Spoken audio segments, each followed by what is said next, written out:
అందరికీ శుభం అండి. 1611 1611 కింగ్ జేమ్స్ వెర్షన్ బైబిల్ ఇదండి. ఇది 1611 కింగ్ జేమ్స్ వెర్షన్ బైబిల్. ఇది ఈ కింగ్ జేమ్స్ వెర్షన్ బైబిల్లో ఏమని రాస్తుందంటే, దేవుని పేరు గురించి చూస్తే మీకు నిర్గమకాండంలో ఏమని రాస్తుందంటే యెహోవా అని ఉంది. IEHOVAH యెహోవా. జే అనే పదం ఈ 1611 బైబిల్లో జే అనే పదం లేదు. అలాగే మత్తయి సువార్తలో మీరు చూస్తుంటే ఈసోస్ అని ఉంటుంది. ఈసోస్ జే లేదు. జీసస్ అనే పదం లేదు.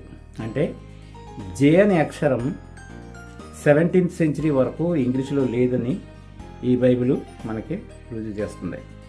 కాబట్టి చాలామందికి అర్థం కాని విషయం ఏంటంటే, ఏ బైబిల్ ఎప్పుడు వచ్చింది, ఏ బైబిల్లో ఏముంది అనేది పరిశీలన చేయాలి. ఈవేళ చాలామంది బయట చూస్తుంటే వాళ్ళు చెప్పేది ఏంటంటే, బైబిల్ లేఖన పరిశోధన కేంద్రాలను పెడుతున్నారు. ఏమి లేఖనాలు పరిశోధిస్తున్నారు, ఏమి లేఖనాలని వీళ్ళు ఏ లేఖనాలను వీళ్ళు ప్రజలకు చూపిస్తున్నారని చూస్తుంటే ఏమీ లేదు. లేఖన పరిశోధన కేంద్రం అంటారు.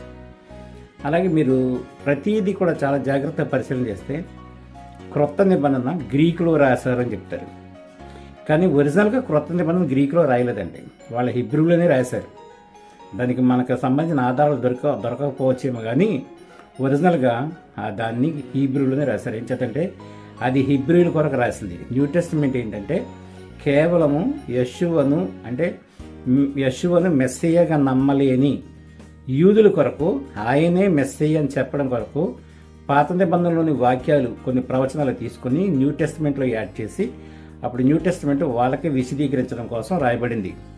అది హెబ్రీలు రాసిన పత్రిక కానీ, యాకోబు రాసిన పత్రిక కానీ, ఈ పత్రికలని మీరు చూస్తున్నట్టే వాళ్ళందరూ రాసిన వాళ్ళందరూ కూడా హెబ్రీలు, ఒక లోక తప్పించి మిగతా వాళ్ళందరూ కూడా హెబ్రీలు. వాళ్ళందరూ కూడా హెబ్రీల కొరకే రాశారు.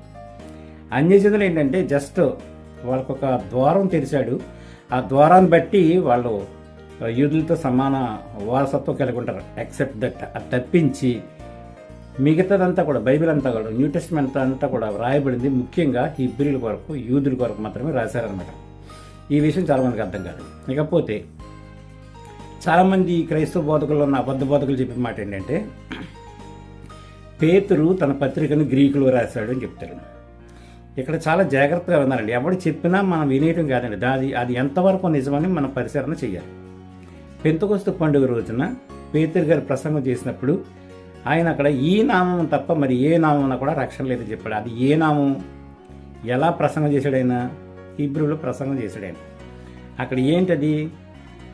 యెషూవ మెస్సియా నామంలో ప్రతి వాడు రక్షణ పొందాలని చెప్పాడు. ఈరోజు యెషూవ మెస్సియా, ఆయన ఒరిజినల్ పేరు యెషూవ మెస్సియా అంటే వీళ్ళు చాలా కోప్పడిపోతున్నారు, చాలా ఉగ్రరూపం చూపిస్తున్నారంటే దేనికోసం వీళ్ళందరూ ఉగ్రరూపం చూపిస్తున్నారంటే ఆయన పేరు చెప్తుంటేనే సర్రం లేచిపోతున్నారు. కారణం ఏంటంటే వీళ్ళకి నిజం తెలియదు. పెంతెకొస్తు పండుగ రోజున ఆయన ప్రతివాడు యెషూవ మెస్సియా నామంలో బాప్తిసం పొందడాన్ని పేతురు ప్రసంగం చేశాడు. కానీ వీళ్ళేం చెప్తున్నారు? పేతురు తన పత్రికల్ని గ్రీకులో రాశాడని చెప్తున్నాడు.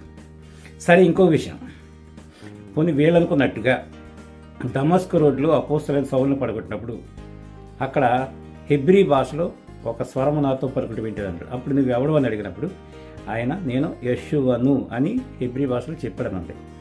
అది గ్రీకు భాషలో రాసినప్పుడు గ్రీకులో బైబిల్ న్యూ టెస్టిమెంట్ ఉందంటున్నారు కదా వీళ్ళు, దాంట్లో ఏమైనా రాస్తుందంటే అక్కడ హెబ్రీ స్వరం నాతో పలుకుడు వింటిని నీవెవడు అని అన్నప్పుడు ఈసోస్ అని అన్నాడు అని చెప్పి రాశారు.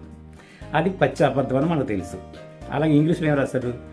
నువ్వెవడు అని అడిగినప్పుడు సౌలు ఐఆమ్ జీసస్ అని రాశాడు. అది పచ్చి అబద్ధం అని మనకు తెలుసు. అలాగే తెలుగులో ఏం రాశాడు? హెబ్రీ స్వరం నాతో పలుకుడు వింటిని నువ్వెవడు అని అడిగినప్పుడు నీవు హింసించిన యేసును అని చెప్పాడు. అది కూడా పచ్చి అబద్ధం అని మనకే తెలుసు.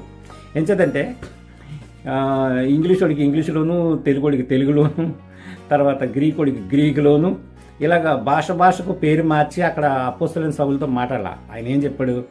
నేను యెషూవను అని చెప్పాడు. అది ఎక్కడుంది? అది only New Testament, Hebrew new టెస్టిమెంట్లో మాత్రమే ఉంది. మిగతా బైబిల్ ఎక్కడ కూడా మనకి కనిపించదు. దీంట్లో ఏమి రాస్తుంది? ఈసోస్ అని రాస్తుంది. దీంట్లో ఏమి రాస్తుందండి? జీసస్ అని లేదు. ఈ 1611 బైబిల్లో ఈసోస్ అని ఉంది.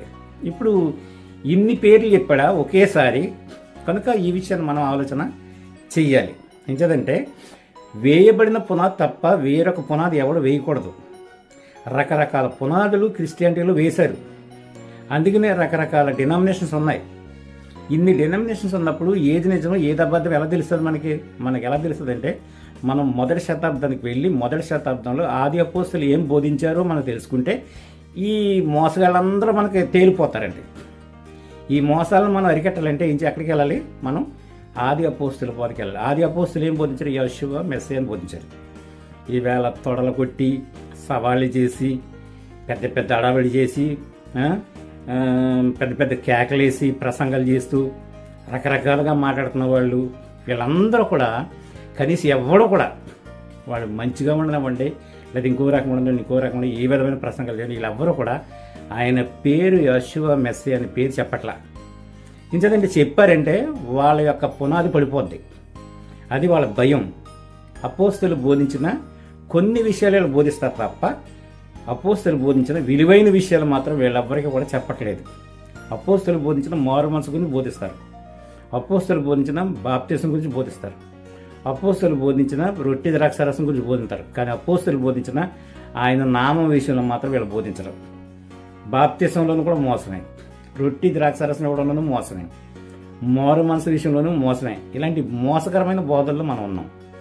మోసం మోసం మోసం అని చెప్తున్నాను నేను బిగినింగ్ నుంచి కూడా.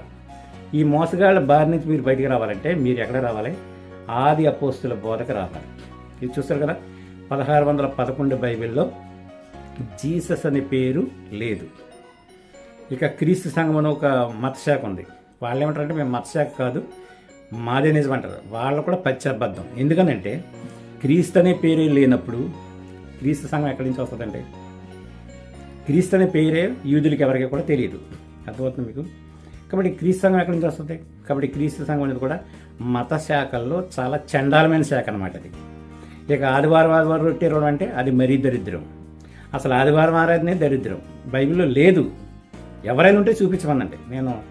నేను వీడియో మూలంగా సవాల్ చేస్తున్నాను. ఎక్కడైనా సరే ఆదివారం ఆరాధన అపోస్తులు ఆదివారం ఆరాధన చేసినట్టుగా ఒక్క లేఖన భాగం ఉంటే చూపించమనండి. అది తప్పని నేను చెప్తాను.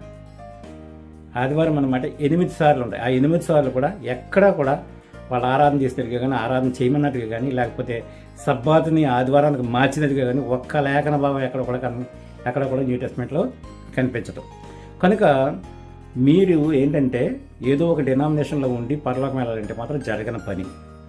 వేయబడిన పునాది తప్ప వేరొక పునాది ఎవడను వేయకూడదు, దాని మీద మనం ఉండకూడదు. కాబట్టి అపోస్తులు వేసిన పునాది ఏదో తెలుసుకుని ఆ పునాది మీద నిలబెట్టడానికి ప్రయత్నం చేయండి. అప్పుడు మాత్రమే మనం పరిశుద్ధాత్మని వరం పొందుకుంటాం. అంతవరకు మాత్రం పొందుకోవాలి. ఇంకొక విషయం చెప్తాను. చాలా సంఘాలు ఉన్నాయి. చాలా సంఘాలు ఇంకొక సంఘం ఉంది. తల్లిదండ్రులని మొత్తం అందరినీ వదిలేసి మిషన్లు దూరిపోతున్నారు కొంతమంది. వాళ్ళు తెల్లటి బట్టలు వేసుకుని మేమే పరిశుద్ధులను మాది అపోస్తులను వాళ్ళంత నకిలీ అపోస్తులు ప్రపంచంలో ఎక్కడ కనిపించదు.